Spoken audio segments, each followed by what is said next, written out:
अस्सलाम वालेकुम जनाब, कैसे हैं आप? उम्मीद करती हूँ कि आप लोग खैरियत से होंगे। शुरू करते हैं आज की वीडियो इस दुआ के साथ कि मुझे देखने वाले, मुझे सुनने वाले, मुझे जानने वाले दुनिया में जहाँ कहीं भी हैं, अल्लाह पाक उन सबको अपने हिफ्ज़ व ईमान में रखे। आमीन सुम्मा आमीन या रब्बुल आलमीन। जनाब, आज आप लोगों के साथ शेयर करने जा रही हूँ देसी मसाला पास्ता की रेसिपी। बहुत ही मज़ेदार सी रेसिपी है। इस तरीके से आप अपने बच्चों को लंच बॉक्स में भी बना के देख सकते हैं। बेहतरीन रेसिपी है बच्चों के लंच बॉक्स के लिए। सुबह उठ के आप जल्दी से 10 मिनट के अंदर इस रेसिपी को रेडी कर सकते हैं। सो लेट्स मूव, देखते हैं किस तरीके से हमने इस रेसिपी को फटाफट रेडी किया है, कौन से अज्जा हैं जो हमने इसके अंदर ऐड किए हैं।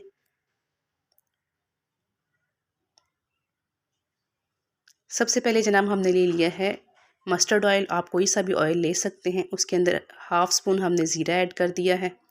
आप इसकी जगह अगर आपको ज़ीरा नहीं पसंद तो लहसुन को बारीक बारीक चॉप करके वो भी डाल सकते हैं। चिकन के बारीक पीसेस छोटी छोटी कटिंग करके हमने कर लिए थे और इसके अंदर हमने चिकन ऐड कर दिया है। चिकन को हमने जनाब अच्छे तरीके से इसके अंदर फ्राई कर लेना है। अदर साइड पे हमने मैक्रोनी बॉईल कर ली है, शेल मैक्रोनी, और साथ में सलेंटी जो होती है वो वाली शेप की मैक्रोनी हमने ली है। जब चिकन हमारा रेडी हो जाएगा उसके बाद हमने बारीक बारीक कटिंग की हुई गाजरें इसके अंदर ऐड कर दी हैं। 1 बाय 1 तमाम चीज़ें हम इसके अंदर ऐड करते चले जाएंगे। हाफ़ ऑनियन ले लिया था जिसको हमने बारीक पीसीस में कट कर लिया था। हल्की सी गाजरें सोते हो गई तो उसके बाद हमने प्याज इसके अंदर ऐड कर दिया। 2 दरमियाने साइज़ के हमने टमाटो ले लिए थे, छिलका जिनका हमने उतार लिया था और उनकी बड़ी कटिंग कर ली थी। उसके बाद हमने टमाटो इसके अंदर ऐड कर दिए और उसके बाद हमने शिमला मिर्च ऐड की। सब्जियों को हमने बहुत ज़्यादा अच्छे तरीके से गलाना नहीं है, इनको हल्का हल्का हमने खड़ा खड़ा सही रखना है। एक के बाद दीगरे तमाम वेजिटेबल्स जो हमारे पास अवेलेबल हैं वो हमने इसके अंदर ऐड कर दी हैं। टमाटरों ने जब अपना पानी छोड़ दिया तो उसके अंदर थोड़ी सी पीसी हुई मिर्च ऐड की हमने, हाफ़ चम्मच काली मिर्च ऐड की, थोड़ा सा नमक ऐड किया। उसके बाद वाइट विनीगर का 1 चम्मच हमने ऐड किया। सोया सॉस हमने इसके अंदर ऐड किया और उसके बाद चिली सॉस हमने 2 चम्मच इसके अंदर ऐड कर दी और अच्छे तरीके से बिल्कुल लो फ्लेम के ऊपर हमने इसको पका के अच्छे तरीके से तमाम मसालों को मिक्स कर लिया। जनाब इसके बाद हमने केचप ऐड किया था।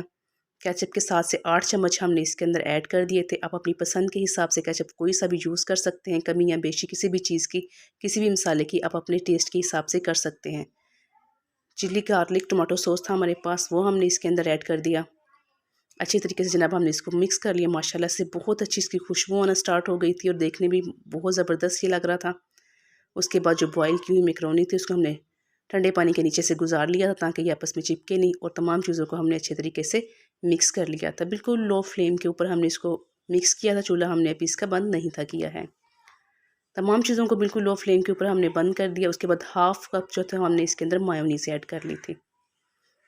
अगर आपके पास मायोनीज़ नहीं है तो आप हाफ़ कप क्रीम ऐड कर सकते हैं। अगर क्रीम नहीं है तो मायोनीज़ कोई भी चीज़ आप इसके अंदर ऐड कर सकते हैं। कोई इशू नहीं कि आपने क्रीम ही मस्ट ऐड करनी है। या अगर आपके पास ये चीज़ नहीं भी है आप तब भी इसको स्किप कर सकते हैं, आप मत ऐड करें। अच्छे तरीके से जनाब हमने इसको मिक्स कर लेना है। चूल्हे की फ्लेम कर दी हमने बिल्कुल ऑफ। माशाल्लाह से हमारा देसी स्टाइल जो पास्ता है बिल्कुल रेडी हो चुका है। अब हमने इसको डिश आउट कर लेना है और सर्व करने के लिए हमारा ये देसी स्टाइल जो पास्ता है बिल्कुल रेडी है। माशाल्लाह से हमारा पास्ता बनकर बहुत अच्छा सा रेडी हुआ और सबको ये बहुत ज़्यादा पसंद आया। बच्चों के लंच बॉक्स में हमने ये दिया था और माशाल्लाह से बच्चों ने बहुत खुश होकर ये लंच बॉक्स हमारा लेके गए थे। आप भी इस तरीके से अपने बच्चों के लंच बॉक्स में इस किस्म की मुख्तलिफ रेसिपीज़ ट्राई करते हुए पास्ता को मुख्तलिफ तरीके से बनाएं। So जनाब, if you like this video so please like and share this video and subscribe my channel and press bell icon। मिलते हैं किसी अच्छी और इन्फॉर्मेटिव वीडियो में इंशाल्लाह। Till then, अल्लाह हाफिज़ and thanks for watching।